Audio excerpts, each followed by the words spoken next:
abordaremos la estructura anatómica de tallos. La disposición de los sistemas de tejidos, tanto en la estructura primaria como en la estructura secundaria de los tallos. Recordemos que el tallo se origina de la región del ápice caulinar. En este caso vemos una yema donde ese ápice caulinar se lo ve protegido por los primordios foliares. A partir de esa región meristemática se originará primero la estructura primaria del tallo, y en el caso de las dicotiledóneas, posteriormente se va a desarrollar a partir de esa estructura primaria una estructura secundaria. Recordemos entonces que en los ápices ubicados en las yemas, cualquiera sea su posición, axilar o apicales, encontraremos las células meristemáticas que formarán los tejidos de la estructura primaria del tallo. La protodermis, que va a formar, como vemos en la imagen de la derecha, a la epidermis, el procambium, que formará los tejidos vasculares, xilema y floema primarios, y el meristema fundamental, que formará los tejidos parénquima, colénquima y esclerénquima en los tallos que vamos a ir analizando. Diferencia en la disposición de los tejidos, tanto en las monocotiledóneas como en las dicotiledóneas. Vamos a empezar a ver cómo se disponen esos tejidos en el tallo y observaremos una estructura en la que cuando cortamos transversalmente a ese tallo, vamos a ver el sistema dérmico protegiendo, representado por la epidermis, el tejido constituido por células con paredes primarias, células vivas, que cumplen una función de protección y de permitir el intercambio de gases. Por debajo y formando parte principal de todo lo que es ese cuerpo del tallo, encontramos el sistema fundamental, con gran presencia de parénquima, e incluido en ese sistema fundamental encontraremos haces conductores dispuestos en un anillo, como se observa en la fotografía que estamos analizando. La fotografía relacionada con un esquema, observaremos los tres sistemas de tejidos pintados en distintos colores, dérmico, fundamental y vascular, y ese anillo o esa disposición de todos los haces conductores, donde hacia adentro vamos a ubicar el tejido cilemático y hacia afuera el floema primario. Tallos de dicotiledóneas, aquí vemos otro ejemplo, vamos a observar acecillos que, como dijimos, tienen xilema hacia adentro y floema hacia afuera, y por ello se denominan acecillos colaterales, que tienen entre medio de los tejidos conductores cambium, este meristema lateral que será el responsable de que la estructura primaria de la dicotiledónea pueda transformarse en estructura secundaria cuando la planta se desarrolla.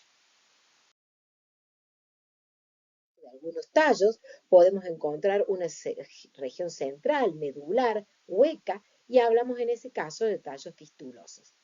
Volvemos a observar los tres sistemas de tejidos en la fotografía, donde se ve por fuera el sistema dérmico con la epidermis, por debajo sistema fundamental e imbuidos en ese sistema fundamental los elementos conductores.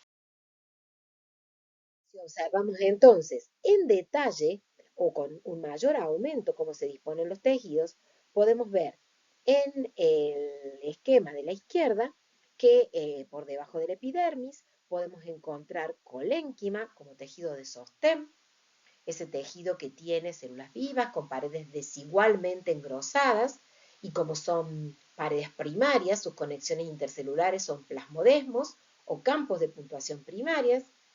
Parénquima, también con las mismas características de las células del colénquima, pero con paredes regulares, sin engrosamientos, y podemos encontrar los haces conductores con floema y xilema. Generalmente, como se ve en la fotografía teñida hacia la derecha, vamos a observar por encima del floema un casquete de fibras, estas células muertas a la madurez, también del sistema fundamental, que como mueren tienen lumen y su pared secundaria lignificada con conexiones intercelulares a través de puntuaciones. En este caso, En la fotografía observamos la epidermis, por debajo el tejido denominado colénquima, luego teñido el esclerénquima e intercalado ese esclerénquima con células que se ven de color verde por la gran presencia de cloroplastos y son células del clorénquima o parénquima asimilador o fotosintetizante. Si hacemos un análisis de los acecillos y volvemos a recordar que estos acecillos tienen xilema hacia la parte interna del tallo y floema hacia afuera, hablamos de que son acecillos colaterales. Y por la presencia de cambium, vamos a decir que son abiertos porque permiten el crecimiento secundario. Si vemos la disposición de los elementos conductores del xilema de los miembros de vaso, observaremos elementos conductores de menor diámetro, como se ve en la fotografía de la derecha, miembros de vaso del protoxilema hacia la zona central y del metaxilema hacia la zona periférica. Esta disposición nos permite decir que el xilema es endarco, a diferencia de la disposición en la raíz, y que la diferenciación o desarrollo es centrífugo, desde el centro hacia la periferia. En acecillos colaterales podemos encontrar en algunas oportunidades acecillos que tienen floema hacia ambos lados del xilema. En este caso también se denominan acecillos bicolaterales y fíjense que entre la disposición del xilema y el floema externo encontraremos el cambium por tratarse de una dicotiledonia.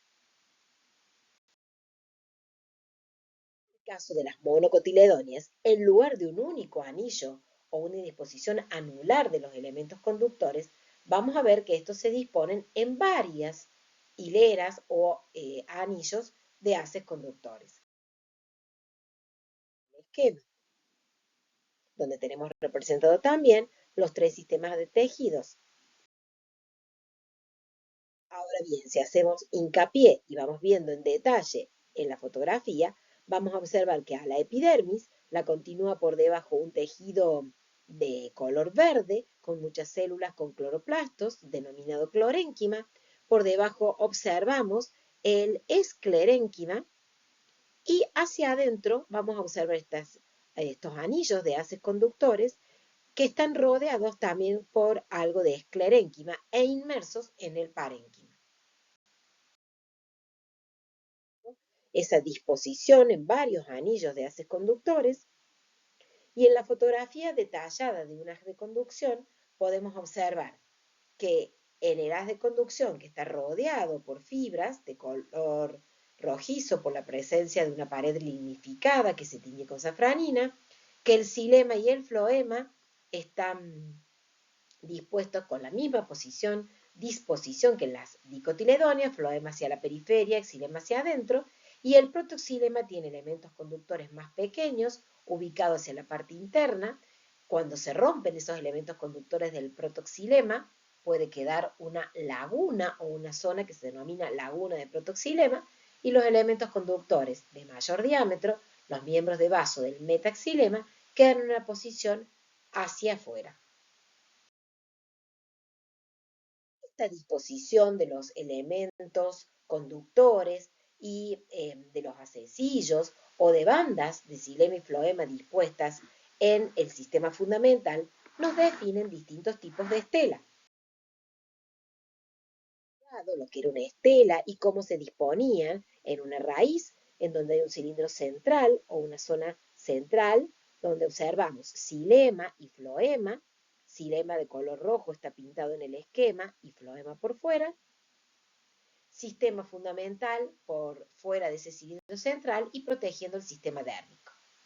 Este tipo de estela, como dijimos, llamado protostela, es característico de raíces y en algunos casos puede estar en algunos tallos primitivos.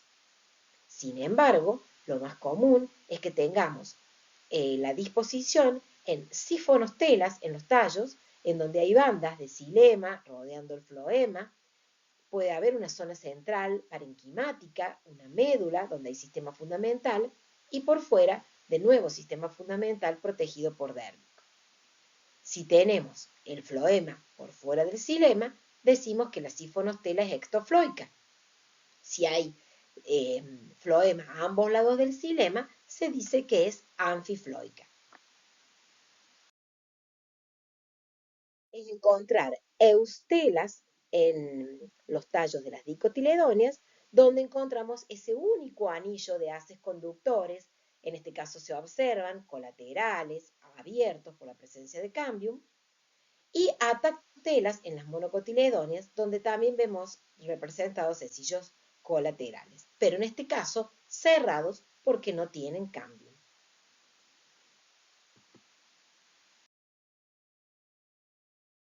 Estructuras de tallos primarios de las dicotiledóneas laterales, cambium y felógeno, serán responsables del desarrollo de la estructura secundaria. Nunca va a ocurrir esto en monocotiledóneas que presentan una tactostela, sino que se van a derivar de las eustelas, que son el tipo de estelas más comunes de los tallos, o bien pueden derivarse de sifonostelas. El felógeno, el meristema lateral o secundario felógeno, será responsable de formar la peridermis, tal como estudiamos en raíz.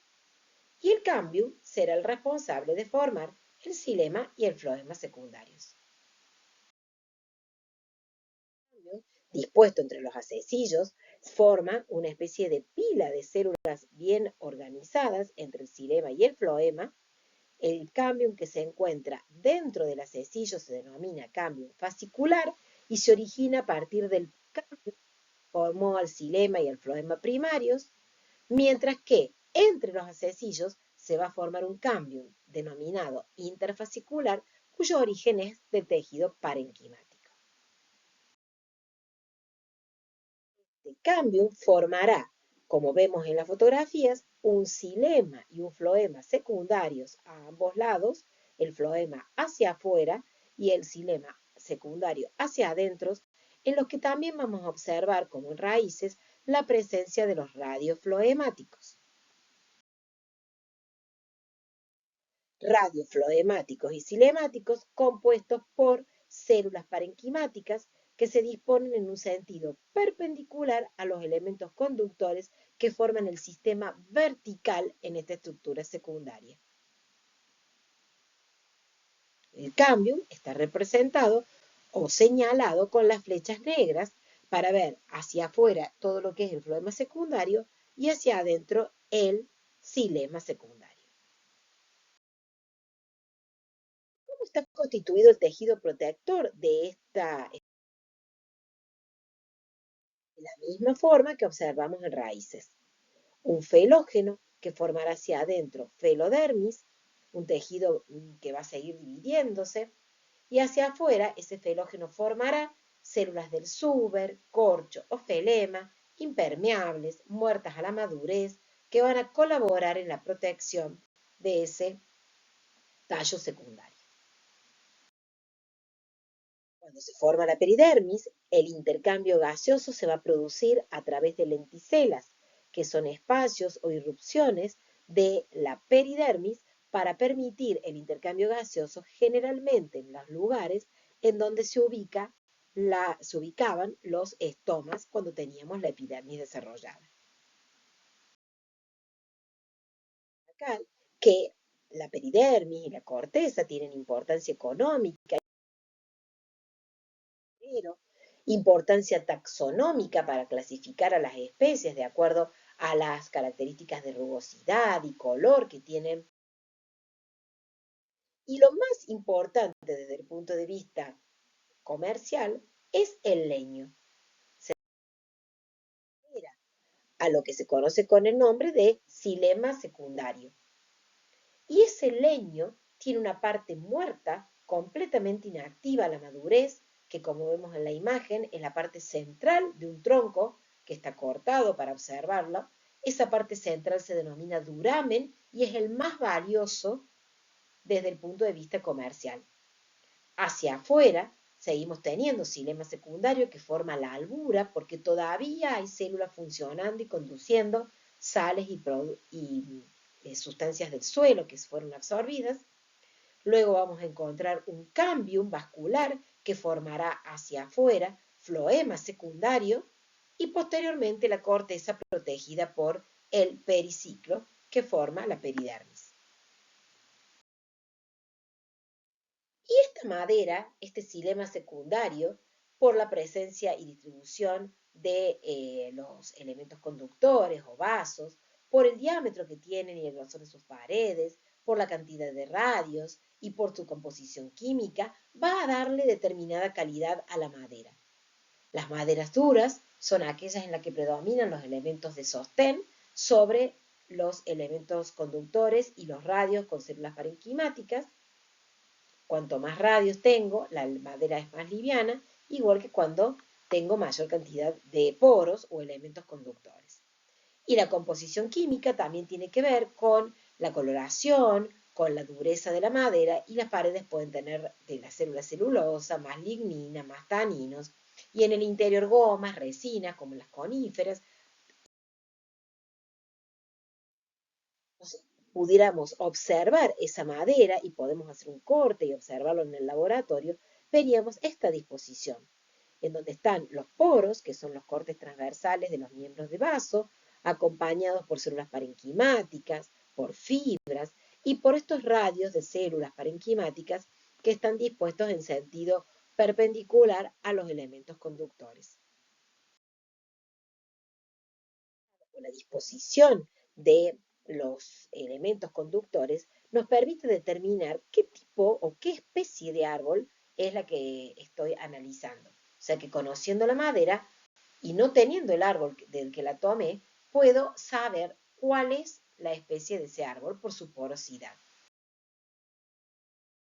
La disposición del parénquima alrededor de los eh, elementos conductores, parénquimas que se denominan apotraqueal o paratraqueal, de menor dureza a leño. Y es importante también que sepan, si bien no es objeto de estudio de nuestra asignatura, que el leño de las gimnospermas, que se usa mucho en madera para cajones, para alguna mueblería liviana, lo que se denominan los muebles de pino, para fósforos, para cajones de frutas, no tiene poros porque no tiene elementos conductores que sean miembros de vaso, sino que como estudiamos cuando analizamos el floema, el xilema, los elementos conductores son las traqueidas. Por lo tanto, no hay poros. Por su atención y en el próximo teórico continuaremos estudiando la anatomía, pero haciendo foco ahora en las hojas.